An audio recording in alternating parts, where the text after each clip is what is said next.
नमस्कार, मैं हूं अनुराग चड्ढा। न्यूज़ वन इंडिया के डिजिटल पेज पर आपका स्वागत है। तो दोस्तों, आज के वीडियो में हम चर्चा करेंगे उत्तराखंड के चर्चित अंकिता भंडारी हत्याकांड केस मामले की।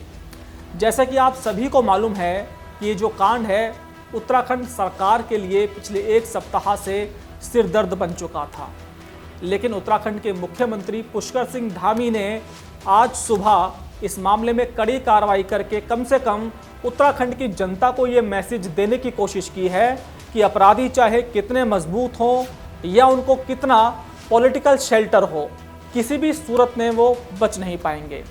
तो वीडियो में हम आगे किस तरह की चर्चा करेंगे उससे पहले इस कांड से जुड़ी जो शुरुआती जानकारी है दोस्तों, मैं आपको बता दूं। दरअसल उत्तराखंड का जो ये ऋषिकेश इलाका है, यहाँ पर एक रिसोर्ट था। उस रिसोर्ट में अंकिता भंडारी नाम की ये लड़की काम करती थी, बतौर रिसेप्शन का ये काम करती थी। और वहाँ का जो इंचार्ज था वो पुलकित आर्य था, जो कि उत्तराखंड के एक पूर्व राज्य मंत्री हैं, उनका बेटा था। जो रिसोर्ट का पूरा कामकाज था वो पुलकित आर्य ही संभालता था। और किसी बात को लेकर ये जो अंकिता भंडारी नाम की लड़की थी, इससे इसका झगड़ा हो गया। उसके बाद इस लड़की के साथ मारपीट की गई और ये लड़की गायब हो गई।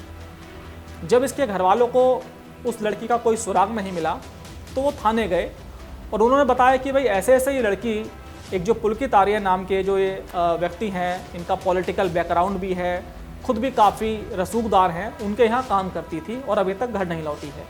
शुरुआत में तो आप सभी को मालूम है कि जब भी इस तरह के केस होते हैं, ख़ास तौर पर किसी लड़की के गायब होने के, तो पुलिस मामले को बहुत हल्के से लेती है। लेकिन जब उसके ऊपर प्रेशर पड़ता है तब जाकर पुलिस हरकत में आती है।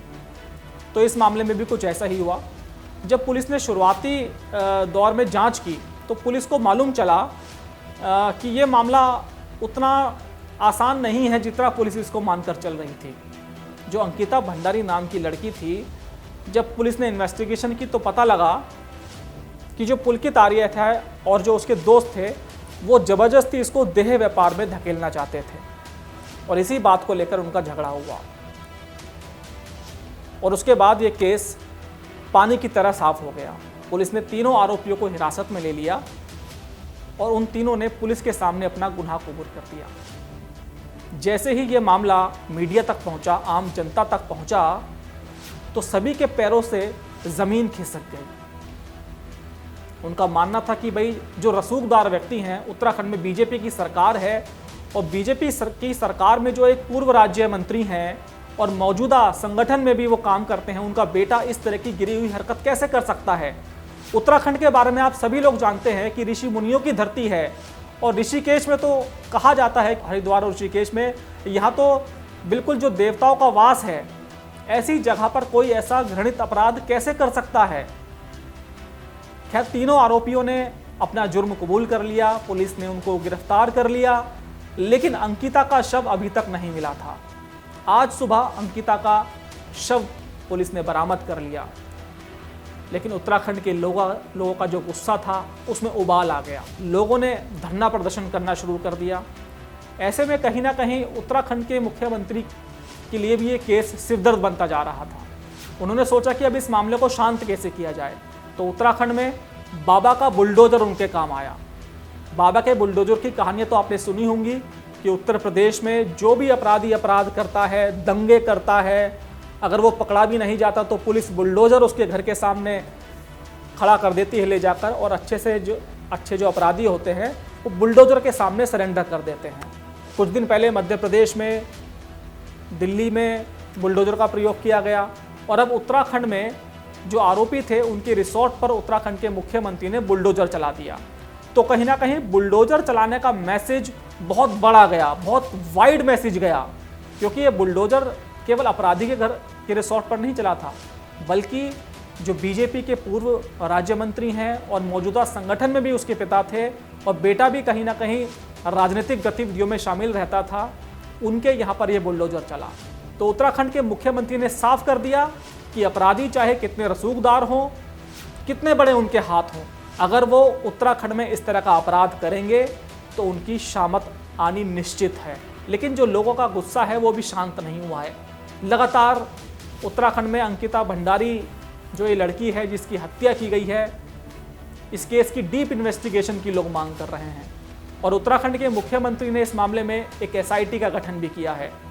उस एसआईटी में ये जांच की जाएगी कि क्या और भी लड़कियां ऐसी थी कि जिनको देह व्यापार में धकेलने की कोशिश की जा रही थी।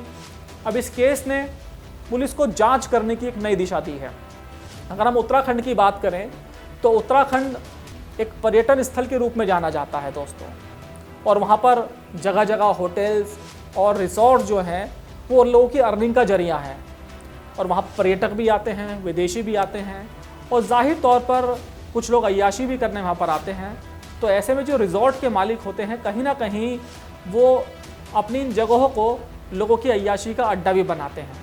ऐसी खबरें आ रही हैं कि अंकिता भंडारी की तो हत्या हो गई, उस लड़की ने आवाज़ उठाई, लिहाजा उसको विरोध करना भारी पड़ा।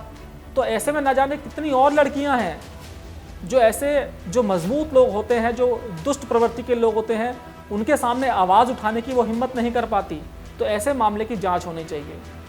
तो उत्तराखंड के मुख्यमंत्री ने जितने भी रिजॉर्ट हैं, होटल्स हैं, सबकी जांच करने के आदेश दिए हैं। अब सबसे बड़ा सवाल ये है कि अंकिता जो भंडारी नाम की लड़की थी, जो रिसेप्शन का काम करती थी, उसकी हत्या हो गई, उसके हत्या आरोपियों को आपने गिरफ्तार कर लिया, लेकिन सवाल सबसे बड़ा यही है कि क्या उत्तराखंड के जो तमाम रिजॉर्ट हैं, होटल्स हैं, क्या उनमें भी इस तरह का धंधा होता है?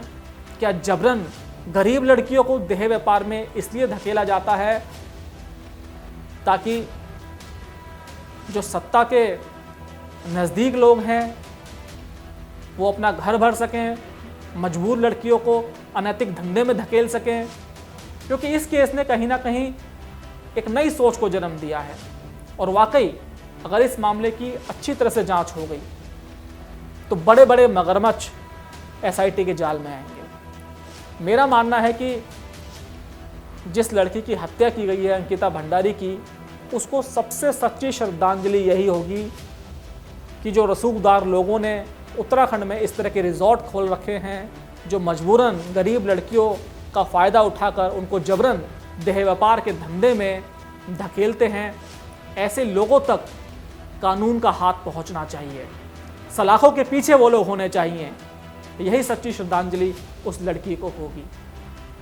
बाबा का बुलडोजर तो उत्तराखंड में अपना कमाल दिखा ही रहा है, आगे भी दिखाएगा, लेकिन जो लोग उत्तराखंड की परम पावन धरती पर इस तरह का घृणित काम करते हैं उनको नरक में नहीं बल्कि यहीं सजा मिलनी चाहिए। दोस्तों, इस कांड से जुड़ी और भी जो तथ्यात्मक और रोचक चीज़ें हैं मैं कोशिश करूंगा आप तक पहुंचाने की।